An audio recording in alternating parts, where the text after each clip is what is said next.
El día de hoy celebramos a San Martín de Tours, o también más conocido como San Martín Caballero, obispo.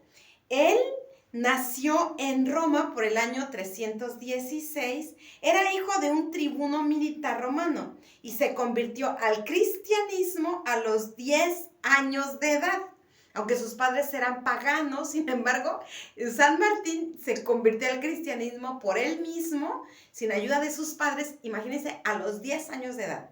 En cierta ocasión en que estaban viendo pasar una oveja recién esquilada, el obispo de Tours dijo: ella ha cumplido con el precepto del evangelio. Tenía 2 túnicas y le dio una a quien no tenía. Es así como debemos hacer nosotros. San Martín Caballero lo había hecho en su juventud, cuando era caballero en la Guardia Imperial, teniendo una sola capa, había visto a un pobre temblando de frío. Cortó su capa en 2 partes y le dio la mitad a aquel hombre.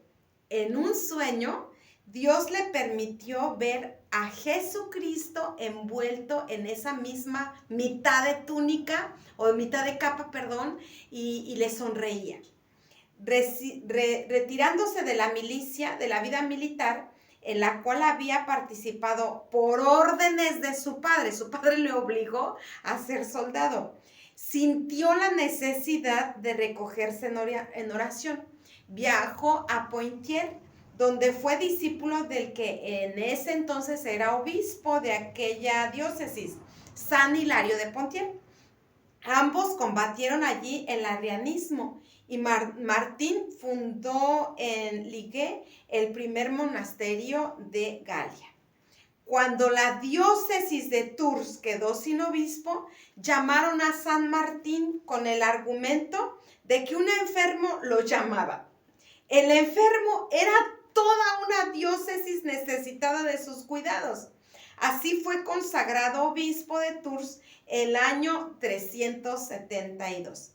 Martín fue un gran misionero durante los 27 años que sirvió a esta diócesis. Agotó sus fuerzas para evangelizar y servirla con gran espíritu de caridad. De él se dijo: militar a la fuerza, su padre lo obligó. Obispo por deber, al ver tanta necesidad, se sintió, podríamos decir, urgido por ayudar a esta diócesis, y monje por elección.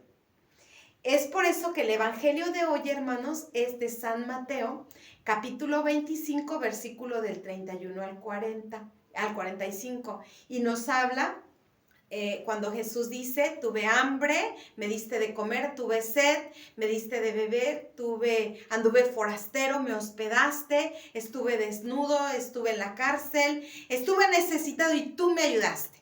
Señor, pero ¿cuándo te vimos en una necesidad y te ayudamos? Te aseguro que cuando lo hiciste con aquel más pequeño, a mí me lo hiciste. Y a los de la izquierda les va a decir, o nos va a decir, si no lo hacemos correctamente: tuve hambre, tuve sed, estuve forastero, nunca me ayudaste. Pero ¿cuándo te vimos así de necesitado? Te aseguro que cuando no lo hiciste con aquel más pequeño, conmigo dejaste de hacerlo. Hermanos, que nosotros entendamos que la salvación eterna la alcanza el que sabe ver en aquel pobre necesitado el rostro de Jesús. Tuve hambre, tuve sed, tú me ayudaste.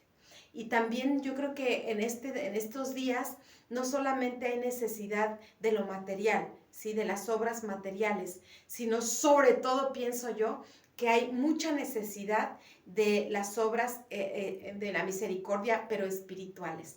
El escuchar, hermanos, el aprender a comprender a los demás, el aconsejarlos, el dar buen consejo, no sé, una palabrita de cariño, el mostrar amor a los demás, yo creo que es de lo que más se está necesitado. Y esto lo puede hacer solamente aquel que tiene el corazón lleno de Dios, porque si tú realmente tienes el corazón lleno del amor de Dios, eso vas a dar a los demás, y de lo contrario vas a dar tu criterio, lo que tú piensas, o desde tu misma naturaleza.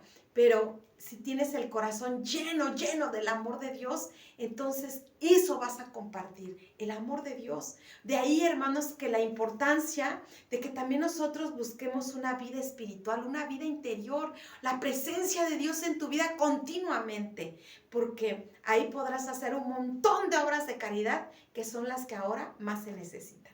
Muchas bendiciones.